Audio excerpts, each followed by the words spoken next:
before that, but I just want to mention, when it comes to Michael Jackson, I was the first kid to be afraid of him due to Thriller, and now every single little boy was afraid of him before he died. But anyways, I have a question for Wesley. How'd you actually get...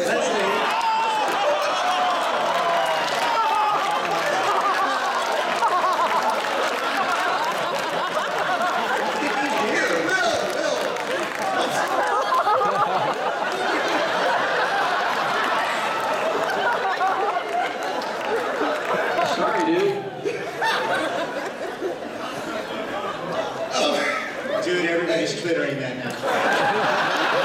Hey, you're Twitter famous. Yes! Hey, that's what you think. How'd you get mixed up with Big Bang Theory in the first place? Did they just call you up, or was it something that... I had exchanged emails with Steve Millaro, who's one of the executive producers and writers on the show, and told him I was a fan of the show, and he said if I ever wanted to come down to the set, I could. And he then sort of was talking with Bill Prady. They were looking for a nemesis character for Sheldon. As you do. And like you do. And my name came up, and it all just sort of kind of fell together like that. And Bill said, listen, he said, so I was thinking, and I'm like, yes.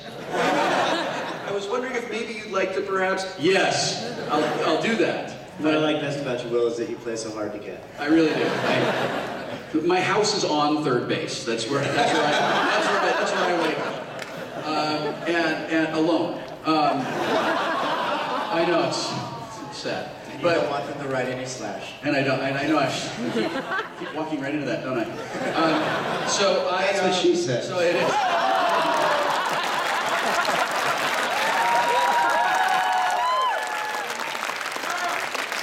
Anyway, that's how it all came together, and Bill said I'd be playing a delightfully evil version of myself, which I thought was a lot of fun, because I've been playing evil characters a lot recently. I seem to have sort of found my niche as an actor, which is really the antithesis of who I wish to be as a person, which is great and fun, because there's not a lot of risk of me bringing a character home with me, and to third base where I live by myself. And it's been great. It's been a wonderful 2 great episodes. I've loved it, and they're talking about bringing me back for more.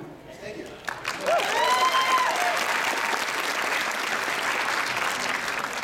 Hey, Will, I really enjoyed the D&D podcast that you did with Penny Arcade. Thank you.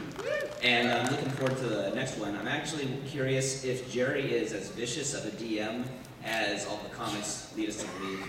He's a teddy bear. Yeah, He's a friendly teddy bear. You've dealt with him.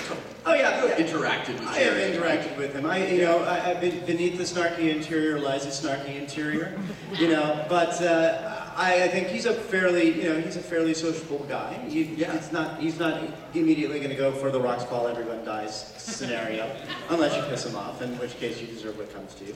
Yeah, I don't think that if I was recently running a game, and just in one encounter, I managed to crit 4 times.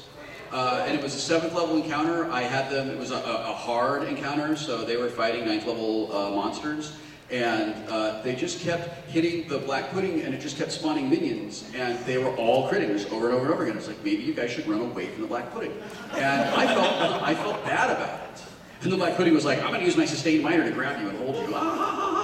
And it was, I felt bad about it, but what are you gonna do? Like as a DM, as a player, I don't ever want my DM to nerf the game for me. Unless maybe I'm falling in the acid pit, Chris Perkins. Maybe you can maybe fudge that roll 1 point, man. AOFL lids.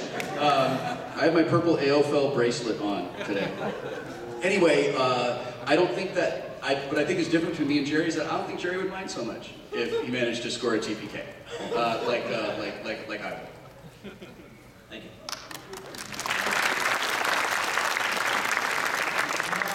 My original question was already asked by the guy who called you Wesley, so... all right, my next question then going to be, again to Will. You must feel the way I felt when I was trying to have John and Felicia. John, I feel really bad right now, John. Yeah.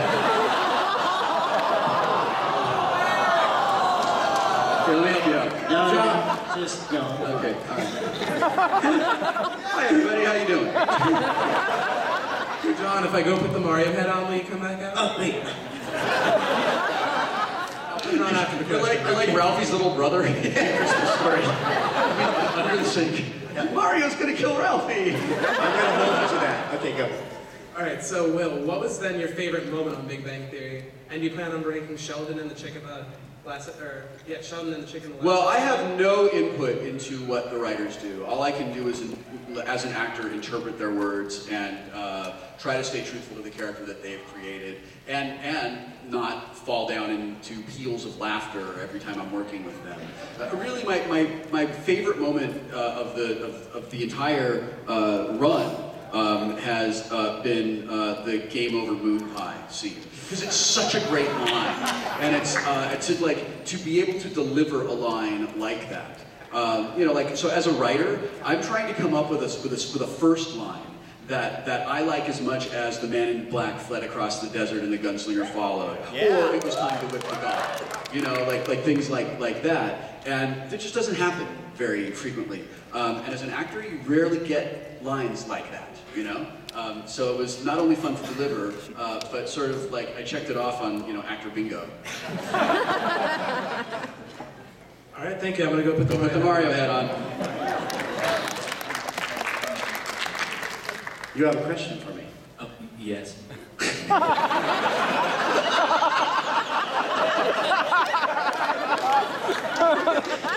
Okay. Although this would apply to both of you. It's for birthday and Christmas. What can I do? It's in December. Anyway, when you guys are doing your blog, I've noticed myself when I write things online, how frequently do you bother putting on pants? Not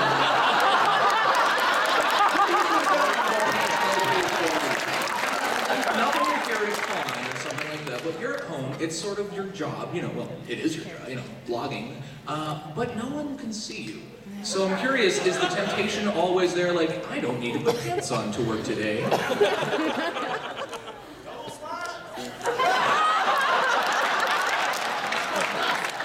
My answer is why stop with pants? I mean, it's been years since I've actually had to go into an office and to worry about anything like that. I usually do have pants on because I have to take my daughter to school and they sort of look askance. Yeah, what a bunch of judgmental jerks at school. Like, why aren't you wearing pants when you drop the kid off? And by the way, here's the restraining order that says you have to do that. To wear the pants, so, so just as a practical matter, usually the pants are on. But beyond that, I don't know, it's just never been fun. Well, I was working at a newspaper once and they had casual day, right? And the problem was that I generally came in t-shirts and jeans anyway. So I was like, okay, where do I go from here? So casual day came around and I came into work in my bathrobe. Excellent choice. It was a wonderful choice. And I walked around and I had a coffee mug and I just kind of went up, hey, just kept walking to my desk. And a little while later, my editor said, you get away with that once? Never do that again? But once was all you needed, so.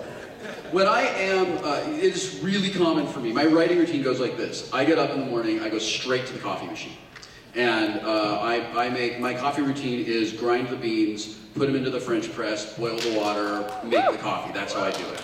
And it's very ritualistic for me. And I know Cory Doctorow says, just open a vein and write, and I just can't do that. I need to put myself in the place